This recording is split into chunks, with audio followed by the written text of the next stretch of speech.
1, 2, 3. Can you hear me? 1, 2.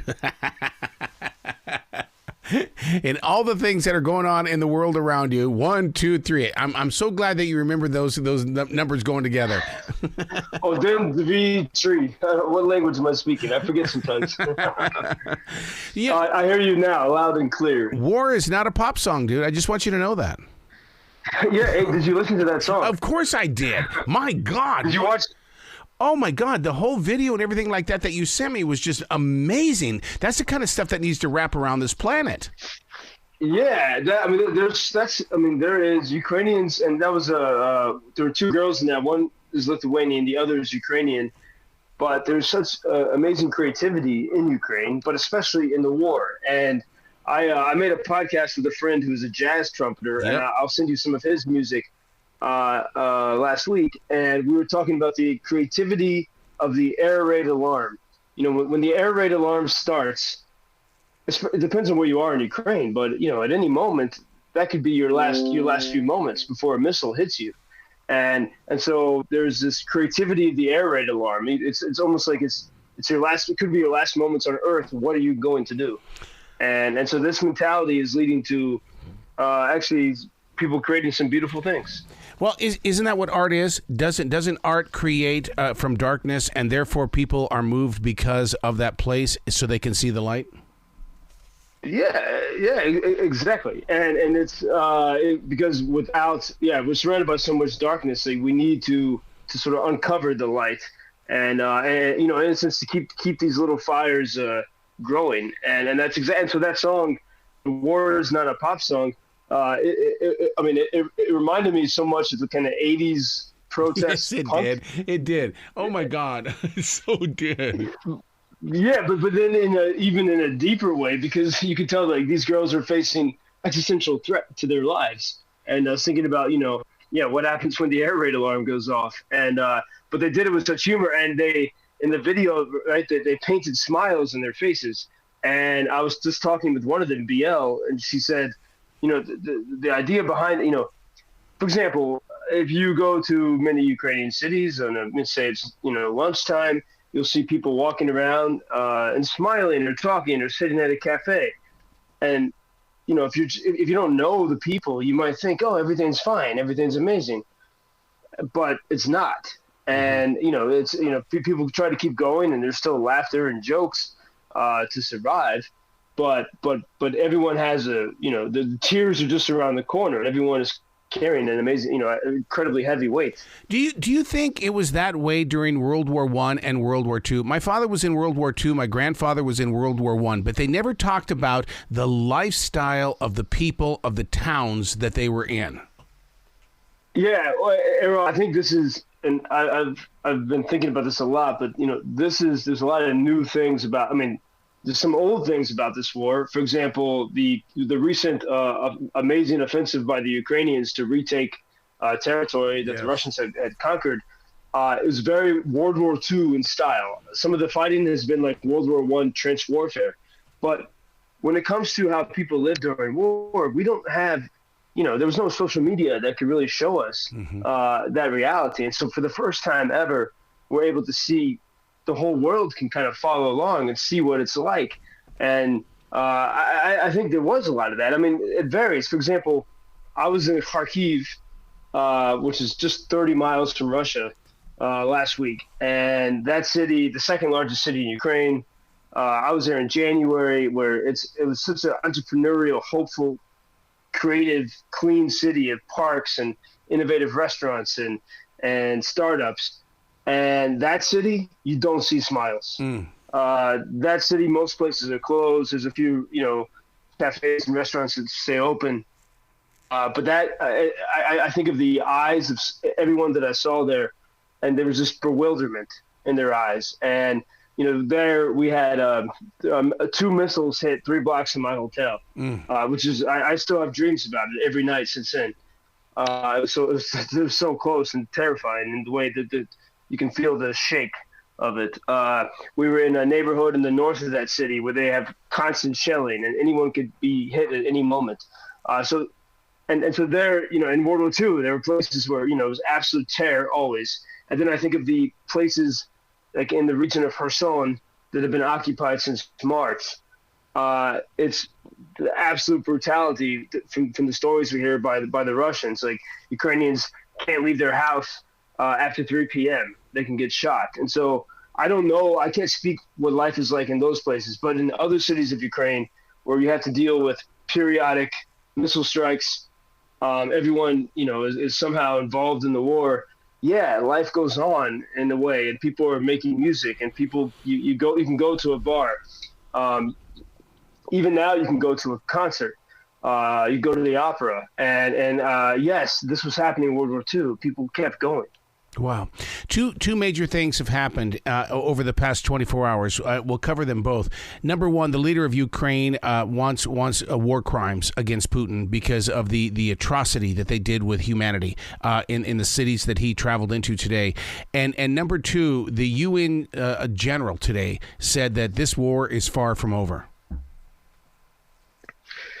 Yeah. Oh, when far from over, when you say that, I feel the heaviness of that because it's right. I mean, every day feels like a couple of years sometimes, and it's tough. And we do see the best way I can answer that second part is what people are talking about here, what people are feeling. We had this amazing offensive by the Ukrainian army. But no one's dancing in the streets yet, but there's kind of a quiet thumbs up. Like, okay, this is great, but we got a lot of work to do. But there's a lot of concern among Ukrainians and among Pentagon analysts and people in Brussels and London and everywhere else that if, Putin, he has to respond to this in some way. And we can't think of Putin as a normal person. You got to think of him as a megalomaniac, right? And a psychopath, right? So, how would he respond to this? Will he nuke something? And so this is a bit of the concern. And for example, here in Lviv, to which I've returned after 2 weeks of traveling. Sorry, Arrow. 1 second. The infamous knock at the door. Yeah. Pause. Okay, wait. Can we mute for 1 second? Okay, there's a mute that's going on right now, and we don't know what's going on the other side of the microphone. But I just want listeners to know that the conversation may or may not continue. Just we're going to wait, but we've been muted from the conversation at this time. Arrow, I'm back. I think everything is okay. Okay. But I need to check a few things. Sorry. Anyway, I lost my train of thought. The monster in Russia. Yeah, we don't know how he might.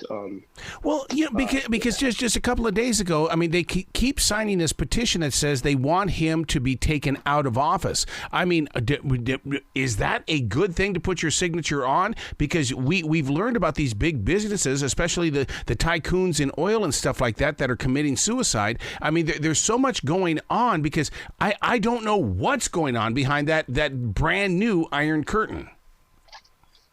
Yeah, we have no idea what's going on, but these officials who were criticizing Putin were low-level officials in St. Petersburg, so no one in the Russian parliament.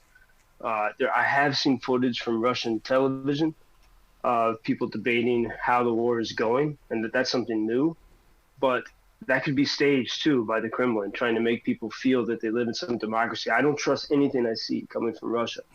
And that's a really difficult thing to know, we can't understand the mind of Putin. And so we know that the Russians are quite terrible on the ground.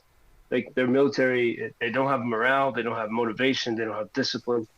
But what they can do is destroy cities with missiles, with artillery, and theoretically with nuclear capability, and that's why Putin right now is controlling this nuclear plant in Ukraine, the largest in Europe. That's a key card that he holds to keep the world afraid, and I think a lot of American officials probably were not happy that Ukraine undertook this major offensive Mm. because they're afraid that could. They keep using the word escalation, but for Ukrainians, escalation means victory. Mm. And so this is the sort of delicate balance we're in. And then we also have the other aspect that there's a lot of people in Washington who want this to continue because it's profitable. Yeah, I've been waiting for you to say that. I've talked to friends in Washington, and they tell me that quite clearly. I've met people here who've come here in Ukraine to profit, and they sort of detach themselves from the reality. In fact, one of these people yelled at me and said, "Oh, stop talking about Ukraine's revolution of 2014 and democracy. You know, that's all bullshit. This is just a geopolitical game."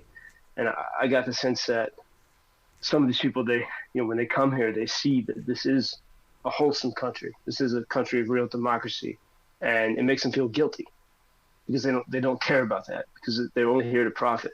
And there is definitely this element at play. What's this? You were on WGN talking about Russell Crowe. What's up with that story? That's because there was the 2018, 2019 Showtime had a TV show about Roger Ailes, former chairman of Fox News, who was my mentor, and Russell Crowe played Ailes. Some actor played me in some of the episodes, and I couldn't watch the show. It was too weird to see myself on the screen. But at the end of the show, according to the WGN host, Russell Crowe, speaking as Roger Ailes, says, "I fucking hate Joe Lindsley." And, that's a lot of things in that show were kind of made up. So we don't know if he actually said that. But Ailes was not happy when I left his empire. I was his mentor, or I was his protege, and he trusted me more than anyone. But I knew I had to get out of that world. It was dishonest and sad way to live, and somehow I think being here as a journalist in Ukraine is redemption. My way of, I think I had to go through all those experiences in order to end up here. Yes. And to tell the truth. Do you find yourself being a journalist or a broadcaster? And people will tell you there is a difference, but at the same time, there is a connection here between what you do and what you're trying to accomplish. Yeah, I like both of those words. I know you like the word broadcaster. I do. And, I do. And maybe you're right with that. I think I don't see myself as a reporter because I want to. Yeah. I'm not just recording things. I want to engage people in conversation, and just as you do. So maybe broadcaster is the right thing, to engage people in conversation and to share those conversations with as many people as possible. So maybe you're right. Maybe broadcasting is the word to use. When the bombs go boom, and it's not too far from you, I on my entire life, I've always had that dream that I always felt like, because I grew up in Montana where we had the Minuteman missiles. I feared my entire life growing up in Montana. And you're in a place where I feared. When I was on WGN speaking from Kharkiv last week, there were missiles hitting very close to us. At any point, we could have been hit. We were in one of the most dangerous places in Ukraine, maybe the most dangerous at that moment. That's not in a trench. And the host and listeners wrote in the next. They sent emails to the station saying that was the first time they heard terror in my voice. Which is true, and I'm glad they heard that because I wanted. That's why I went there. I wanted them to hear the reality of this. It's terrifying. Yeah, it's terrifying. Yeah. I can't imagine. Are you journalizing at all? Because when you journalize, there's more truth on the page than it is as a journalist and or broadcaster. I mean, are you putting any of this down? Yeah, I mean, I try to write. The morning pages, which you are familiar with. Sometimes it's afternoon pages whenever I find time. Right. But But I also, with a few friends, if you go to UkrainianFreedomNews.com, we've endeavored to do a near daily war journal podcast, where we share the real emotions. Sometimes it's joking, sometimes it's sad, sometimes it's anger. But I want to at least record, some of the real conversations that people have in wartime. Let me ask you a question. The whole world is still in fear of COVID-19, but we've not heard any of that in Ukraine. Does it exist there? There was by the way, this is one of the least vaccinated countries in the world. Officially, it's about 33%, but I would say at least half of that, based on the people I know, are fake. Even the most innocent, like pious school teacher girl, has a fake certificate. That's the Ukrainian way. Ukrainians don't like to be told what to do, and they know how to survive. And there was in January, I forget, because of the war. I forget Omicron, right? There were a lot of cases in January, but since the war started. Really just until maybe 3 weeks ago, nothing at all. And I was in one of the main hospitals in Dnipro, and I asked the chief doctor, I said, do you have coronavirus? After we were meeting soldiers that had lost their arms and legs. And he just laughed. He said, no. And I think there's a lot of things we could think about it, but one idea is that the adrenaline of war, like the first 3 months, people barely slept, and there's so much stress, but the adrenaline carried us. Like, no, I didn't know a single person that got sick during those first 3 months, because you couldn't. There wasn't time for it, and there was no corona then. But now it's I even heard the story of some refugees from the east when they finally made it to Lviv. Then they got corona. Once they could relax. But so I think there's a lot to do with the immune system and your adrenaline that says, hey, I can't possibly get sick right now. And that's what we've seen here. Interesting that you say relax, because I'll tell you what, the 5 days that I had it, that was all I had was to relax. And it bought me time to be able to shut off the world and to basically put focus on healing and stuff like that. So I can't imagine what that does to someone who's in Ukraine, who's constantly being bombed by a nation that doesn't care for humanity. And it's, if I can have five days where it doesn't matter how bad I feel, if I can just cut loose. Yeah, this is this has been a big question, I think, and a lot of people are sad now because they feel they missed their summertime. You can't go to the sea because it's mined. I was in the Carpathian Mountains for a few weeks, and a lot of people did take small breaks to go to the mountains, swim in the river. And at first they felt a little guilty about it, but then they realized you need it. And I had some volunteers, some Ukrainians from the east. They came to visit me in the mountains, and they just needed 3 days without hearing shelling. Yep. Because that's all they hear every single night and every single day, and you go crazy. And so you do need these little breaks.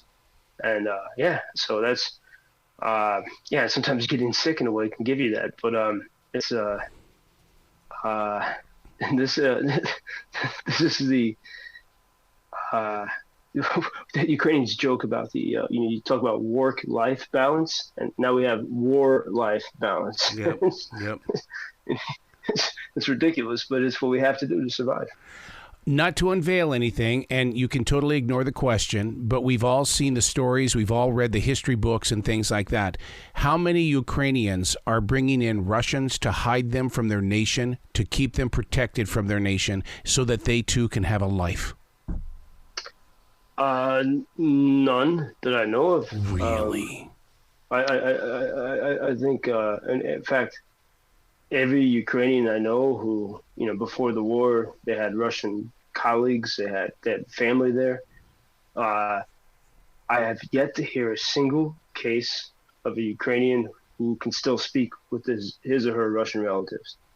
Everyone I know, the Russian relatives from February 24th said, "You're Nazis. You're bad." They're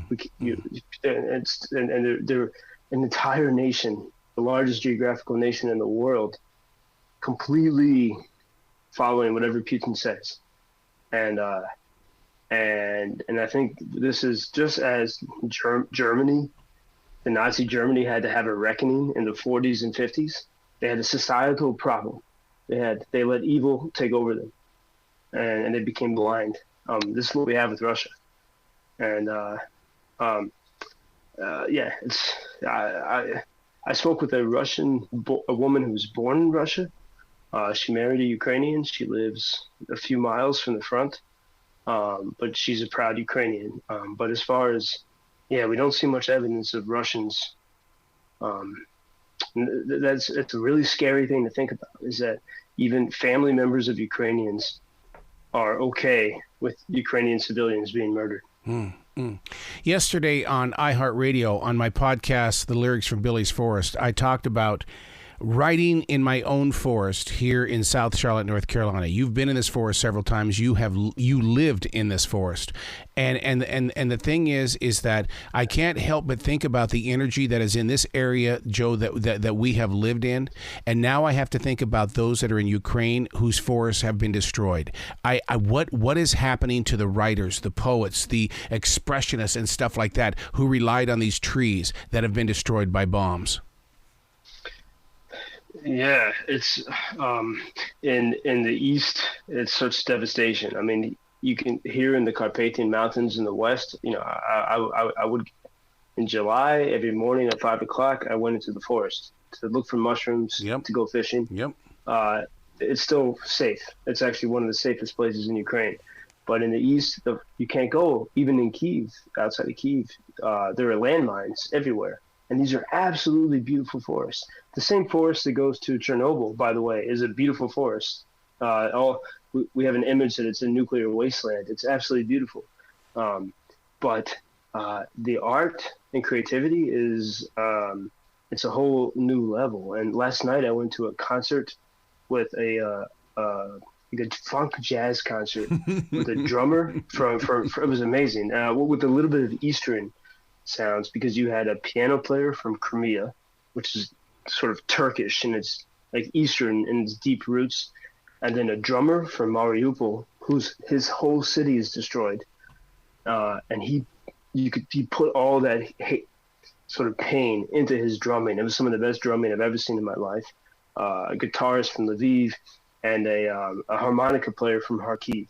So all these artists from all these places that have suffered so much turned that pain into something beautiful last night. And so art is continuing here. You bring such a positive energy to a place where the rest of the world is saying, oh my God, I guess it's over. But you're saying, no, it's not. Yeah, and so, I mean, the war seems unfortunately nowhere near over. But the culture, the strength of the Ukrainians.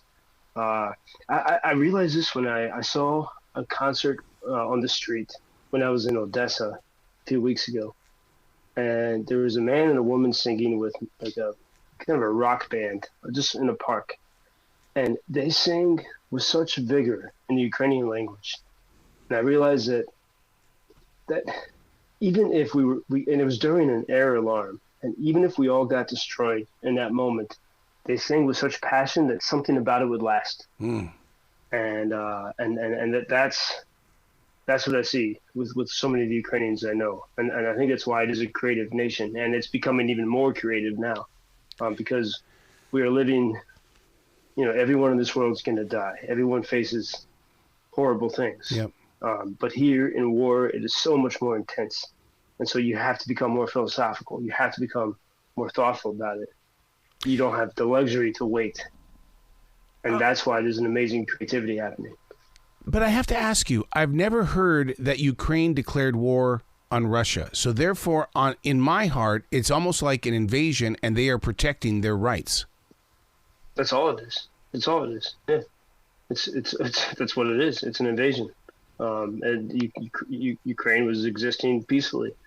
And In 2014, the people took to the streets and they kicked out the pro-Putin regime peacefully.